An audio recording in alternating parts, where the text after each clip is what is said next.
भगवते वासुदेवाय। अब हम श्रीमद् भागवत महापुराण के अष्टम स्कंद के 9वें अध्याय का पाठ सुनेंगे, जिसमें हम जानेंगे कि भगवान ने किस प्रकार मोहिनी रूप धारण करके किस प्रकार से अमृत को बांटा गया। श्री सुखदेव मुनि जी कहते हैं, महाराज परीक्षित, राक्षस आपस के सद्भाव और प्रेम को छोड़कर एक दूसरे की निंदा कर रहे थे और डाकुओं की तरह एक दूसरे के हाथ से अमृत के कलश को छीन रहे थे।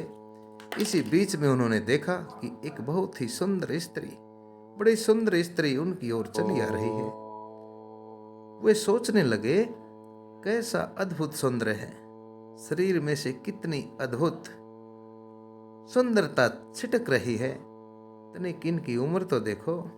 बस अब वे आपस की लाग नाट भूलकर उनके पास दौड़े चले आए। उन लोगों ने काम से मोहित होकर उस परम सुंदरी से पूछा, हे कमलनयनी, तुम कौन हो, कहाँ से आ रही हो, क्या करना चाहती हो? सुंदरी, तुम किसकी कन्या हो? तुम्हें देखकर हमारे मन में खलबली जो मच गई है।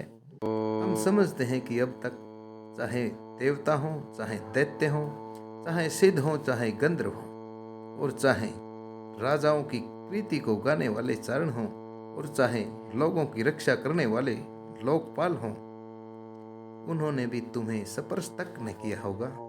मनुष्य तो तुम्हें छू ही कैसे सकते हैं। सुंदरी, अवश्य ही विधाता ने दया करके शरीरधारियों की संपूर्ण इंद्रियों और मन को तृप्त करने के लिए तुम्हें यहाँ भेजा है।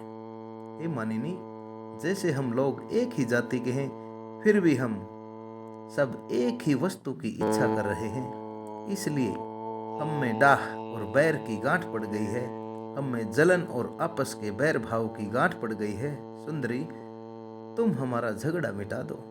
हम सभी कश्यप जी के पुत्र होने के नाते सगे भाई भी हैं।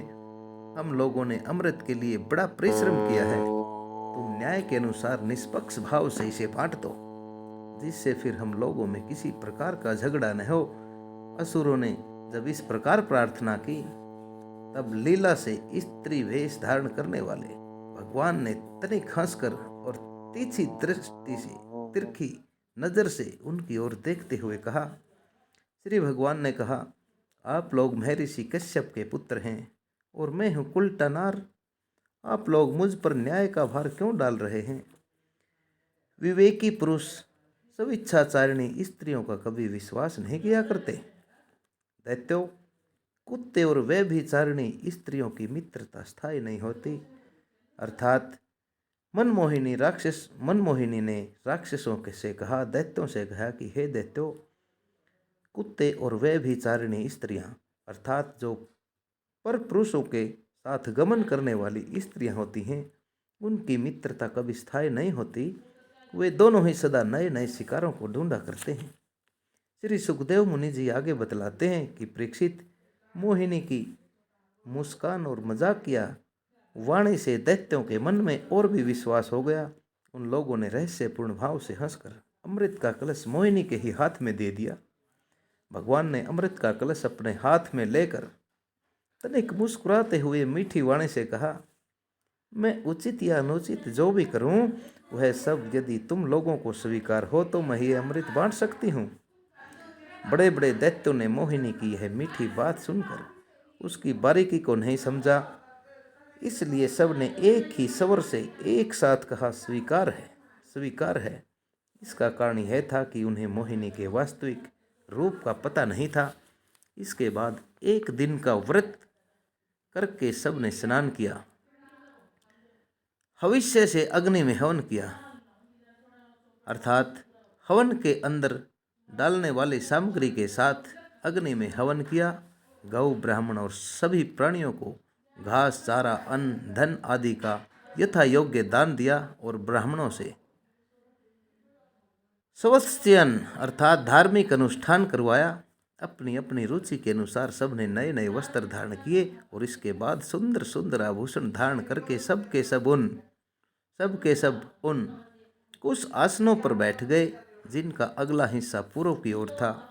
जब देवता और दैत्य दोनों ही धूप से सुगंधित मालाओं और दीपकों से सजे सजाए भव्य भवन में पूर्व की ओर मुख करके बैठ गए, तब हाथों में अमृत का कलश लेकर मोहिनी सभा मंडप में आ गई। वह एक बड़ी सुंदर साड़ी पहने हुए थी। कमर के निचले भाग के भार के कारण वह धीरे धीरे चल रही थी। आंखें बड़ी पागल मस्ती में चूर हो रही थी। कलश के समान सतन और हाथी के बच्चे की सूंड के समान उसकी जंघाएं थी। उसके स्वर्ण नूपुर अर्थात सोने की तरह चमकती हुई पायलियां अपनी झंकार से सभा भवन को झंकारित कर रही थी। सुंदर कानों में सोने के कुंडल थे और उसकी नासिका, गाल और मुख बड़े ही सुंदर थे।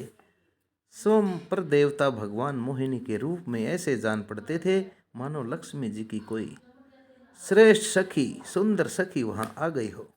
मोहिनी ने अपनी मुस्कान भरी नजर दृष्टि से देवता और राक्षसों की ओर देखा तो वे सब के सब मोहित हो गए। उस समय उनके सतनों पर से अंचल कुछ खिसक सा गया था। भगवान ने मोहिनी रूप में यह विचार किया कि असुर तो जन्म से ही क्रूर स्वभाव वाले हैं, दुष्ट स्वभाव वाले हैं। इनको अमृत पिलाना सांपों को दूध पिलाने के समान बड़ा अन्याय होगा। इसलिए उन्होंने असुरों को अमृत में भाग नहीं दिया। भगवान ने देवता और असुरों की अलग अलग पंक्तियां बना दी, अलग अलग लाइनें बना दी और फिर दोनों को लाइनों में बांधकर अलग अलग लाइनों में बिठाकर अपने अपने दल में बिठा दिया। इसके बाद अमृत का कलश हाथ में लेकर भगवान दैत्यों के पास चले गए। उन्हें हाव भाव और कटाक्षों से मोहित करके दूर बैठे हुए देवताओं के पास आ गए और उन्हें वह अमृत पिलाने लगे जिसे पी लेने पर बुढ़ापे और मृत्यु का विनाश हो जाता है। परीक्षित, असुर अपनी की हुई प्रतिज्ञा का पालन कर रहे थे। उनका स्नेह भी हो गया था और वे स्त्री से झगड़ने में अपनी निंदा भी समझते थे, इसलिए वे चुपचाप बैठे रहे। मोहिनी में उनका अत्यंत प्रेम हो गया था। वे डर रहे थे कि उससे हमारा प्रेम संबंध न टूट जाए। अगर हमने यहाँ कोई बातचीत या विरोध किया तो हो सकता है हमारा प्रेम संबंध मोहिनी के साथ टूट जाए। इस कारण से वे चुप ही बैठे रहे। मोहिनी ने भी पहले उन लोगों का बड़ा सम्मान किया था, इससे वे और भी बंध गए थे। यही कारण है कि उन्होंने मोहिनी को कोई अप्रिय बात नहीं कही।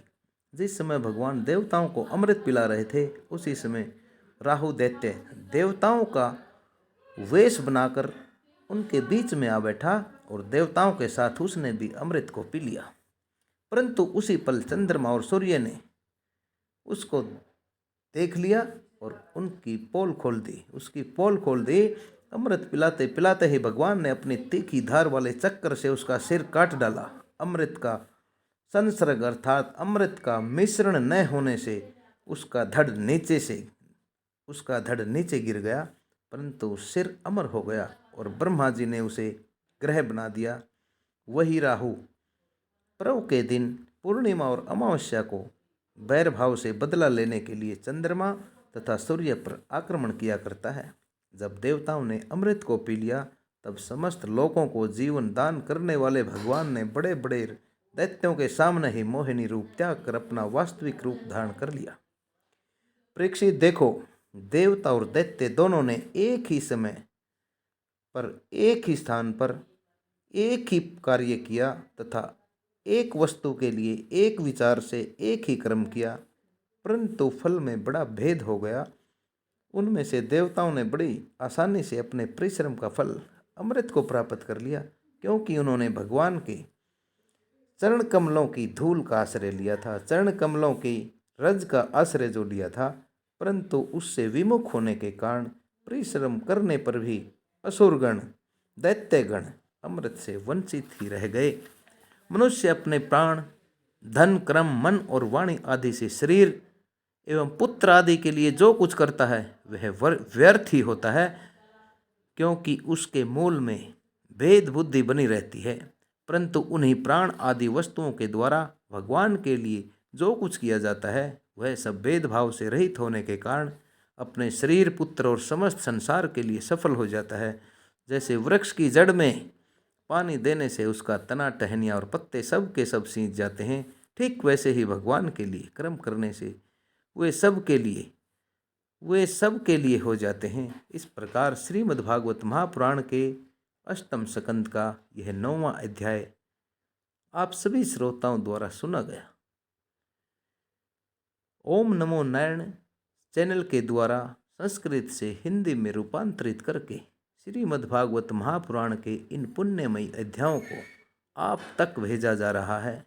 नरेंद्र कौशिक की सभी से विनम्र प्रार्थना है कि ओम नमो नारायण चैनल जो एक सनातन चैनल है, इसको कृपया सब्सक्राइब करें। इन पुण्यमयी कथाओं को आगे से आगे शेयर करें और पुण्य के भागी बने। इन्हीं शब्दों के साथ आप सभी को नरेंद्र कौशिक की बारंबार ओम नमो भगवते वासुदेवाय, ओम नमो भगवते वासुदेवाय, ओम नमो भगवते वासुदेवाय।